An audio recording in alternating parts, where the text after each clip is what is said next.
Good afternoon, everyone. Thank you all for joining me here today. I had a good evening and a really good morning. Spent time getting briefed by Generals McKenzie and his team at CENTCOM and General Clark at his team at SOCOM.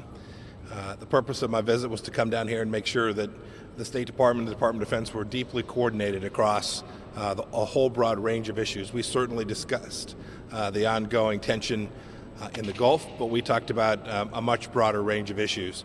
If we're to deliver at the State Department on the President's diplomatic objectives, we have to be tightly woven with our military. And I appreciate General McKenzie, General Clark, and their teams spending time with me and my team today to make sure we were doing just that. We had extensive conversations about tactical, operational, strategic levels of work between our two organizations to make sure that when we present options, alternatives, policy recommendations to President Trump, we're doing so in a way that is coherent and consistent and leads the President to a fuller understanding of the challenges and opportunities connected to decisions that he makes. We certainly, as I said, spoke about the challenges in Iran. We talked about the CENTCOM decision that Secretary Shanahan and the President approved to move 1,000 more Americans into theater to make sure that we're in a position to do the right thing, which is to continue to work to convince the Islamic of Iran that we are serious and to deter them from further aggression in the region. It's been our mission since the beginning of this administration to convince the Iranian regime not to move forward with their nuclear program and not to continue to engage in development of their missiles and all the other activities, the malign activities that they've been engaged in around the world. That's why we put in place the pressure campaign that's now been ongoing for a year and a couple months.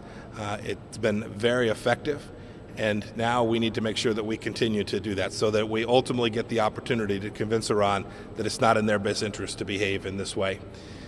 We all have to remember this isn't just 2.5 years or 5 years. This is 40 years of Iranian activity that has led us to this point. And to reestablish deterrence is a challenge, but one that I know the Trump administration is up to. And we're working hard each and every day, both in the State Department and the Department of Defense and all of the elements of the United States government to achieve that. And with that, I'm happy to take a couple questions. Go ahead. Are there any Yes, ma'am. conversations either directly or through third parties with Iran to try and deconflict the situation in the Persian Gulf? Almost certainly.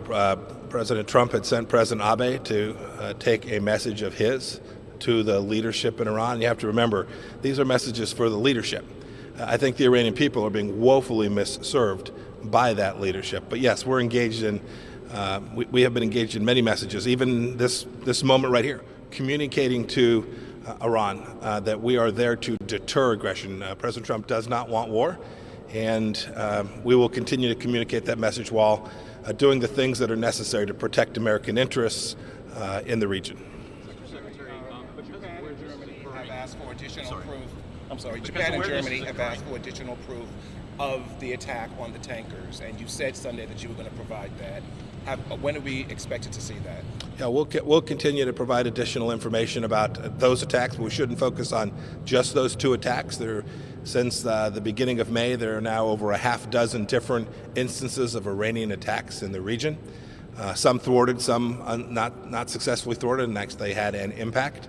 But I saw, just as I walked in here, Chancellor Merkel say that she thought there was strong evidence that Iran had engaged in this activity. We'll continue to work with partners all around the world. It's worth reminding everyone here, you have China that depends enormously on energy transiting the Strait of Hormuz. You have South Korea, Indonesia, Japan, all of whom have an enormous interest in ensuring there's freedom of navigation throughout this waterway. The United States is prepared to do its part, but every nation that has a deep interest in protecting that shipping lane so that energy can move around the world and support their economies needs to make sure they understand the real threat to their interests in the region and the real threat to their country's economies if we're not successful in doing that. Mr. Secretary, because of where this is occurring, it obviously falls within the operating theater of U.S. Special Operations Command and Central Command. What do you say to the families of the men and women who work within those commands about how they should prepare themselves for what may come over the next year or 2 years? Look, the first thing I'd do is say thank you to them. for their service to the nation.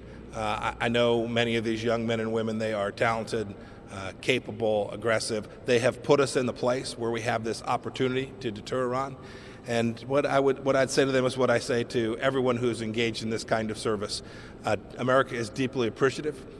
We are providing them with the resources they need to be successful, to continue to engage in the activities in a way that will deliver good outcomes, and to thank them for their willingness to take this ultimate risk that every service member faces.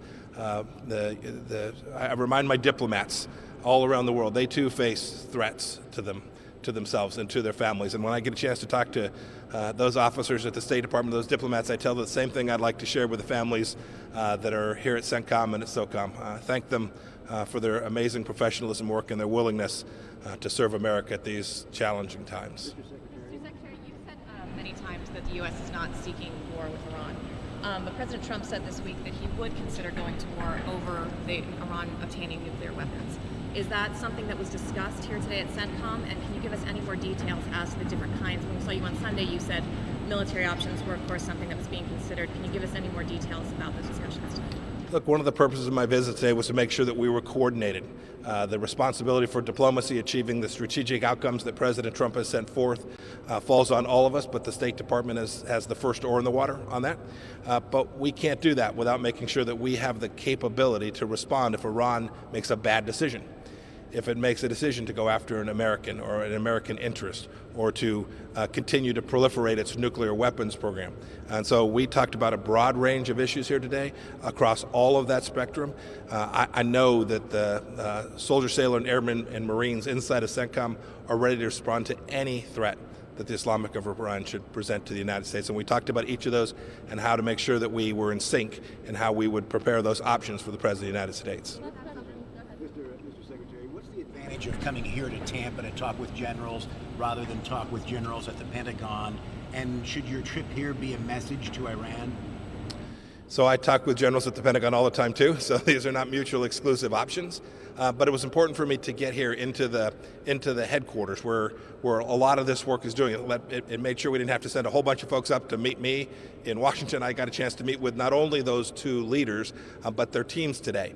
And they got a chance in turn to hear how the State Department is thinking about this problem and how we're delivering deterrence in the region and reinforce with them the strategic objectives of the United States of America. So it was important and valuable to me to get here so that I could talk to a broader range of leaders and hear at a more granular level all of the great work that they've been engaged in.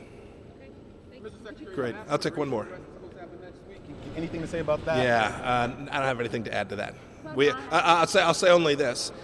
It is the case that in May we had over 140,000 illegal immigrants enter to this nation unlawfully.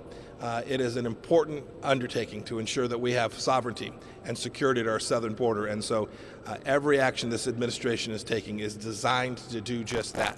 President Trump's been unambiguous, very clear. I worked personally on an arrangement with Mexico now a week and a few days ago.